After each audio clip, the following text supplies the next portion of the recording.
Hello everyone, this is Jyotismi Borua আৰু আজি আকৌ তোমালোকৰ নতুন এটা ভিডিঅ'লৈ স্বাগতম জনালো। তো আজি আমি পঢ়িম ক্লাস 11 ৰ বায়োলজিক্যাল ক্লাসিফিকেশন সেকেন্ড চ্যাপ্টাৰ হা।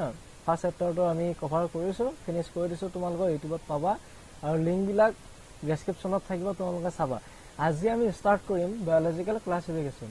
তো মই এনসিআৰটি হাইলাইট কৰাৰ মেইন ৰিজনটো হৈছে মানে তোমালোকৰ বৰ্ডত এনসিআৰটি পঢ়াই আহিব আৰু যিকোনো এন্ট্ৰেন্স এক্সামত এনসিআৰটি পঢ়াই আহিব, গতিকে মই এনসিআৰটি খনেই হাইলাইট কৰি তোমালোকৰ কাৰণে ৰাখি থৈছো। সো সোৱা Aristotle was the earliest to attempt a more scientific basis for classification ha.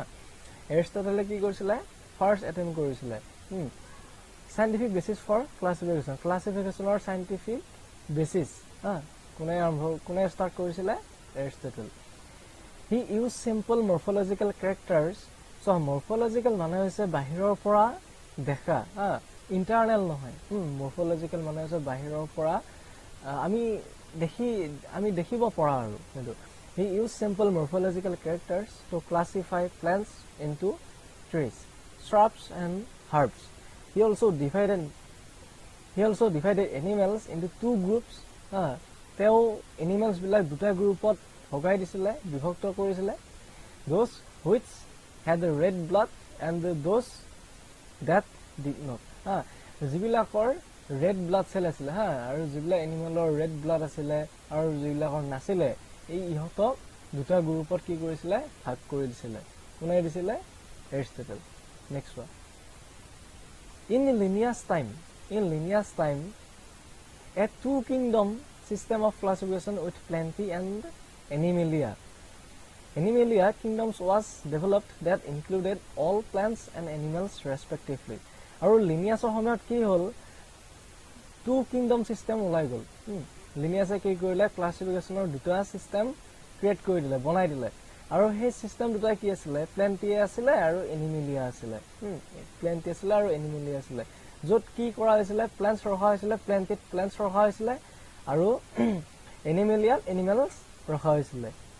এইটো কোনে কৰিছিলে? লিনিয়াছৰ টাইমত এইটো আহিছিলে টু কিংডমটো। Next one. This system did not distinguish between the eukaryotes and prokaryotes, unicellular and multicellular organisms, and photosynthetic. Green algae, and the non-photosynthetic, the আমি কওঁ fungi organisms. Next one. Classification of organisms into plants and animals was easily done and was easy to understand. আৰু বুজিবলৈ কি আছিলে? সহজ আছিলে। বুজিবলৈ সহজে আছিলে। But a large number of organisms did not fall into either category. Hence two-kingdom classification used for a long time was found inadequate. Besides, morphologically,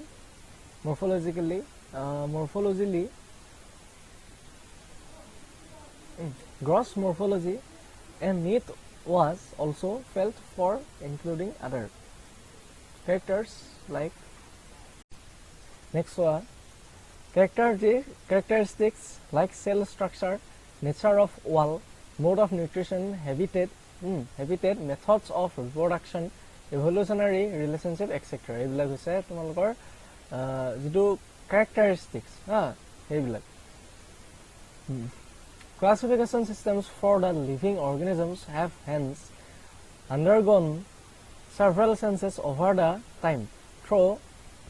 Though plants and animals kingdoms have been a constant under all in different systems, the understanding of what groups organisms be included under these kingdoms have been changing. The number and the nature of other kingdoms have also been understood differently by different scientists over the time. Next one. এইখিনি মানে এটা নালাগে, যিবিলাক মই colourful কৰা নাই ন, এইখিনি চাৰ্টখন তোমালোকে চাই ল'বা দেই।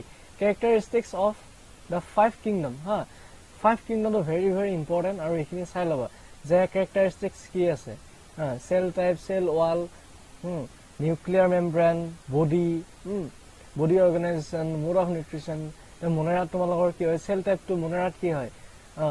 prokaryotic, protista কি হয় eukaryotic, fungit কি হয় eukaryotic, plantid কি হয় eukaryotic, animalia কি হয় eukaryotic, আৰু monerad কি হয় cellulal, non-cellulosic, non-cellulosic, protista কি হয় present in some, fungit কি হয় present with cytin, present cellulose, এটো হৈছে plantid বাবে, আৰু animalia কি হয় নাই absent, animalia absent হয়। Next one, monerad কি হয় nuclear membrane, body organization কি হয় absent, absent, nuclear membrane absent, ইয়াত present থাকে, fungit present, plantid nuclear membrane present আছে, আৰু animalia তো nuclear membrane কি আছে present আছে থাকে এইবিলাকত।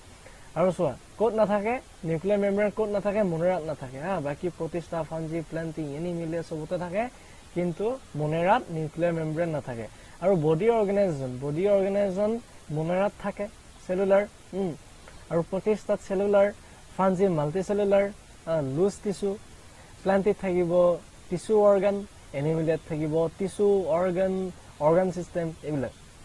আৰু mode of nutrition কি হ'ব monerad কি হ'ব autotrophic হ'ব, chemosynthetic and photosynthetic and heterotrophic, এইটো এইখিনি চাই ল'বা। আৰু protista কি হয় autotrophic হয়, fungit কি হয় heterotrophic হয়, plantid কি হয় autotrophic, photosynthetic, আৰু animalia কি হয় heterotrophic। এইখিনি হলো জয়, এইখিনি চাই ল'বা। আৰু নেক্সট চোৱা এইখিনি ইম্পৰ্টেণ্ট হয়। নেক্সট চোৱা R.H. Whittaker, R.H. Whittaker 1969, এইখিনি মনত ৰাখিবা দেই। R.H. Whittaker 1969 propose a 5 kingdom classification, যে 5 kingdom classificationটো কোনে নিৰ্মাণ কৰিছিলে, কোনে উলিয়াইছিলে R.H. Whittaker, R.H. Whittaker 5 kingdom classification উলিয়াই দিছিলে। The kingdoms defined by him were named Monera, Protista, Fungi, Plantid and Animalia, 5 kingdom হৈছে Monera, Protista, Fungi, Plantid and Animalia। আৰু এই 5 kingdom খিনি কেইখন কোনে উলিয়াইছিলে R.H. Whittaker 1969। The main criteria for classification used by him include cell structure, তেওঁ যে classification use কৰিলে, classification যে কৰিলে, তেওঁ classificationৰ এই 5 kingdom যে উলিয়ালে, কি ইউজ কৰিছিলে cell structure, body organization, mode of nutrition, reproduction and the phylogenetic relationships, এইখিনি ইউজ কৰি তেওঁ কি কৰিছিলে classification কৰিছিলে, main criteria of classification এইটো। Next one, the 3-domain system has also been proposed that divides the kingdom Monera into 2 domains, leaving the remaining in eukaryotic kingdoms in the 3rd domain and thereby as 6 kingdom classification. Next one, earlier classification system included bacteria, blue-green algae, there are earlier classification system, earlier প্ৰথমৰ first classification system কি include কৰা আছিলে bacteria, blue-green algae, fungi, moss, ferns, gymnosperms and the angiosperms under plants, plantsৰ ভিতৰত plantsত কি কৰা হৈছিলে angiosperms। next to চোৱা এইখিনিতে আছিলে the earlier classification system included bacteria, blue-green algae, fungi, moss, ferns, gymnosperms and the angiosperms under plants, যে earlier যিটো classification system হৈছিলে তাত plantsৰ ভিতৰত কি ৰখা হৈছিলে, যে bacteria ৰখা হৈছিলে, blue-green algae ৰখা হৈছিলে, fungi, moss, ferns, gymnosperms and angiosperms এইবিলাক সকলোবিলাক plantsৰ আন্ডাৰতে ৰখা হৈছিলে।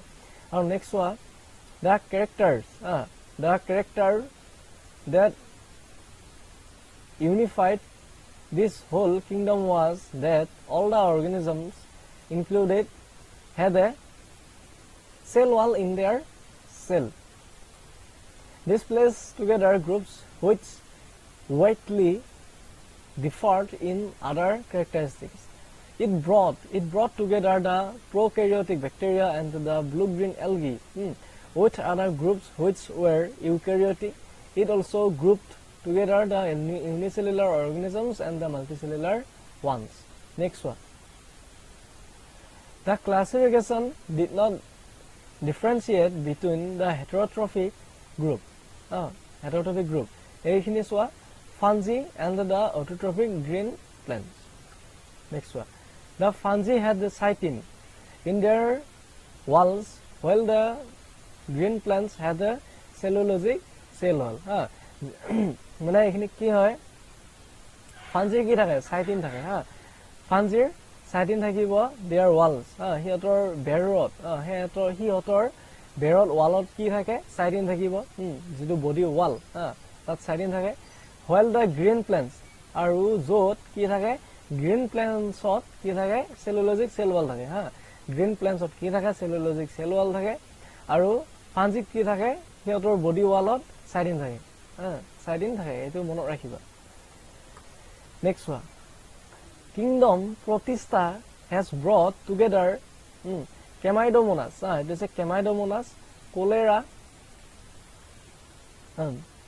earlier placed in algae within plants and both having cell walls agote ki asile agote algae asile next one with paramecium and the amoeba paramecium and the amoeba aru amoeba to ki hoy ekogokhi hoy no eto mono rakhibe de eto ahi jab pare ekogokhi eto amoeba which were earlier placed in the animal kingdom which lack cell wall eto next one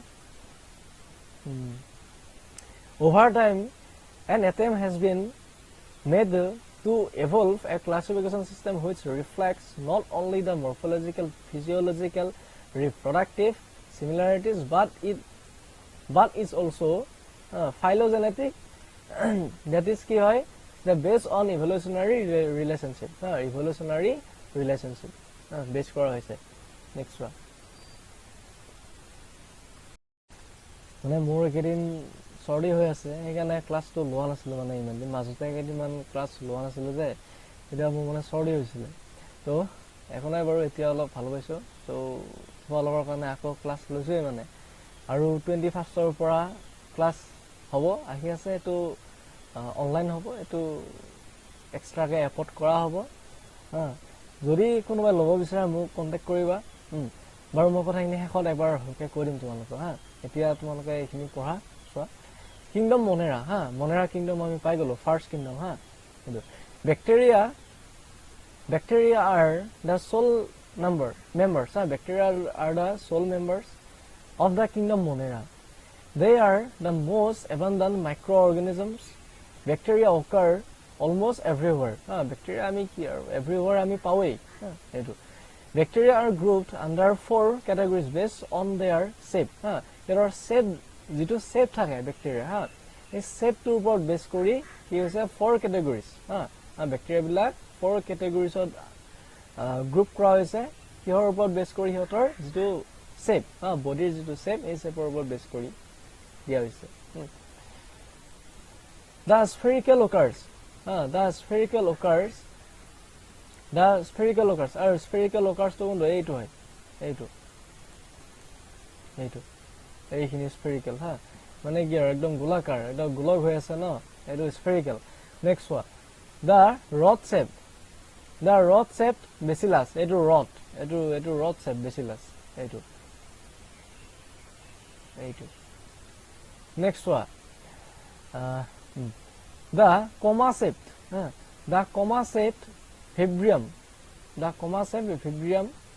আৰু next one the spiral spirillum comma shape এইটো comma shape এইটো comma shape কি আছিল Fibrium আছিল comma shape Fibrium আছিল and the spiral spirillum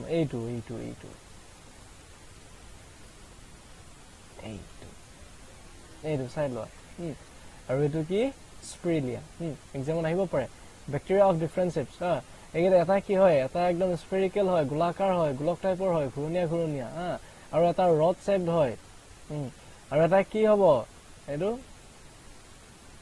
হ'ব তোমাৰ spiral spirillum আৰু এটো কি এটো হৈছে comma shape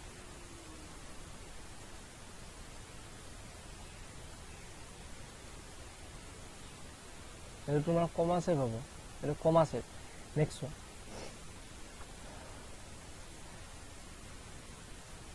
So the bacteria structure is very simple. Bacteria structure বিলাক কি হয় একেবাৰে simple হয় যেনে কমা টাইপৰ এটো rod shape. They are very complex in behavior. Here behavior কি হয় complex হয় compared to many other organisms. Many other বেলেগ organisms বিলাকৰ তুলনাত কি হয় হিহত behavior complex হয়. Bacteria as a group show the most extensive metabolic diversity. Some of the bacteria are autotrophic. They synthesize their own food from inorganic substrates. Inorganic.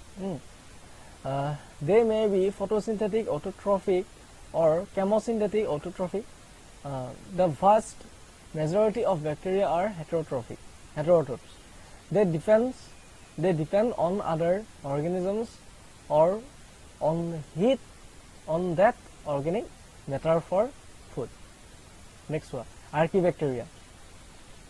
These bacteria are special since they live in some of the most harsh habitats such as extreme salty areas. Mainly salty areas. Ami ki bili ko halophils bili ko hot springs, thermoacidophilus and marshy areas, methanogens. Ekhini mono rakhiba dei salt area, halophils, hot springs ki hoy thermoacidophilus and marshy areas, methanogens. Archaebacteria differ from other bacteria in having a different cell wall structure, and this feature is responsible for their survival in extreme conditions. Methanogens are present in the gut of several ruminant animals such as cows and buffaloes, and they are responsible for the production of methane from the dung of these animals. Ekhini bhalke pori loba, ekhini exam ahibo pare. Next one, Archaebacteria. Students, তোমালোকক এইখিনিতে এটা information জনাই থওঁ যে এইটো মাহৰ July মাহৰ 21 জুলাইৰ পৰা এটা অনলাইনৰ বেটছ আহি আছে বায়'লজি তাত পঢ়োৱা হ'ব আৰু মানে তাত লিখি পঢ়োৱা হ'ব ইয়াত যেনেকে হাইলাইট কৰি পঢ়াইছো তাত তেনেকে নহয় তাত একদম এনচিআৰটি পৰা এটা লাইন কম্প্ৰেছ কৰি তাত লিখি পঢ়োৱা হ'ব আৰু নিট লেভেলত পঢ়োৱা হ'ব তাত বৰ্ডৰো পঢ়োৱা হ'ব নিট পঢ়োৱা হ'ব গতিকে তাত কুৱেশ্যনছ প্ৰেক্টিছ কৰোৱা হ'ব গাইডেন্স পাবা আৰু একদম ধুনীয়া টিচিং পাবা 0% কম্প্ৰমাইজ একদম পুৰা 100% পঢ়াম তাত শিকোৱা হ'ব কুৱেশ্যন প্ৰেক্টিছ থাকিব আৰু ডাউটছ বিলাক ক্লিয়াৰ কৰিব পাৰিবা তো যদি তোমালোকে বিচাৰা দেন ইউ ক্যান কন্টেক্ট মি তো আজি ইমানেই নেক্সট তোমালোকক ইউটিউবত ক্লাছ হ'ব নেক্সট ক্লাছত এই বেক্টেৰিয়াৰ পৰা ষ্টাৰ্ট হ'ব ধন্যবাদ